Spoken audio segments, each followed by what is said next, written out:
our NHS public.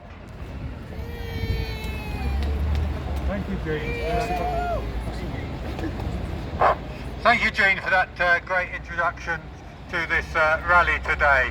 Actually, I go back and remember the defeat in 1970, so that takes me about a bit further. And look how that turned around very quickly with mass movements on the streets within a couple of years.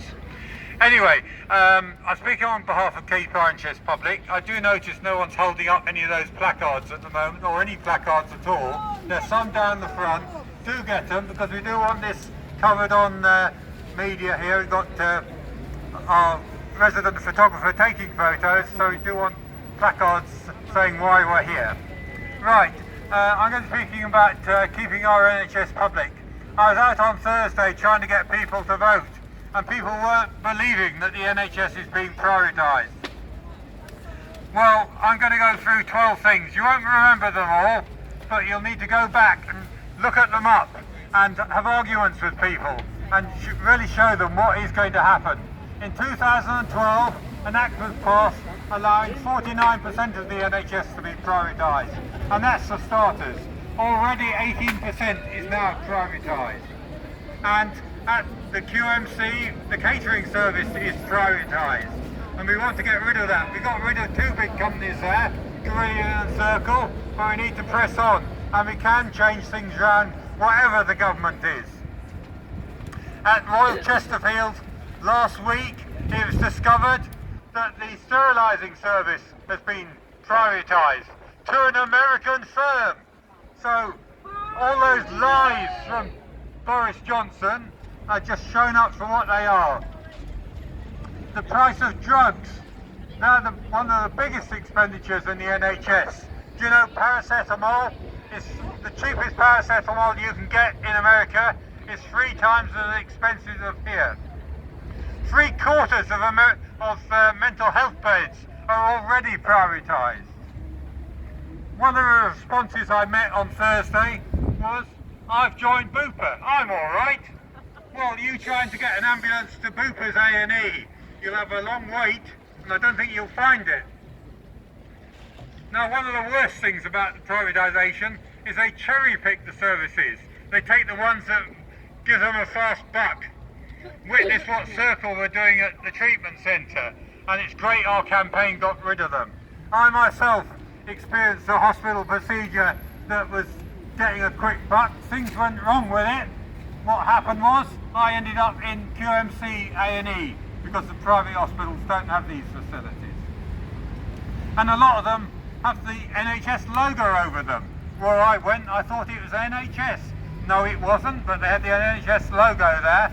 It's been used pretending they're the NHS because the NHS is so respected. Now, Trump said he's not interested in the NHS. Well, he's not interested in the NHS wholesale. He's not going to, put down a cheque to buy the NHS wholesale. That's not what it's about. It's about privatising individual services, the ones that make a profit. That's what it's about. And that was what will happen. Whatever they say, they'll say, oh, these companies, they deal with other things. It's not just NHS they're taking. And I think the other important thing, as Jean mentioned, is that the Tories are saying they're putting more money into the NHS. Well, no, they're not, because they've cut it ever since they were in power in 2010. The money they're putting up still doesn't meet what is needed year on year. And of course, no money is going into social care. And that is one of the biggest disasters for the NHS, because you can't get out of hospital if you need care in your home, because there's no money for it. So, those are some points. You need to use those in arguments with people who think the NHS is safe. So what do we do about it now? Well, I recommend you read a very good article by Gary Young in The Guardian today. What he says, the Tories have got a big majority. It's not going to be anything we can change through Tory in the immediacy. It's going to be out on the streets. Extra parliamentary activity is what is needed.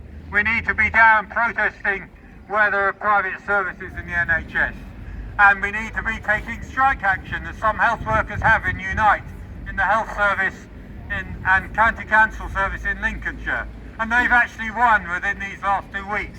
So we can change things round. It was a Tory council in Lincolnshire, still is a Tory council in Lincolnshire, but they won by taking collective action.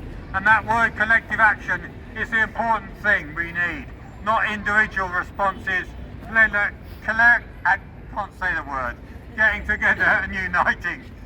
And we've got more strikes coming up. On Monday, just down the road, part of the Driver Vehicle Standards Agency is going out on strike. That shows the way. The university's been on strike last week, and they might well be going on strike in the early new year. The post office might well be going on strike, having their strike ruled illegal a few weeks ago. Let's hope they're real ballot. And we've had a very good, successful strike at Nottingham College. So that's points to what we're doing. I know I've gone on for a bit, but these are important lessons I hope people take on board. Thank you. Thank you, Richard. Next is Sean Steens, followed by Manjit from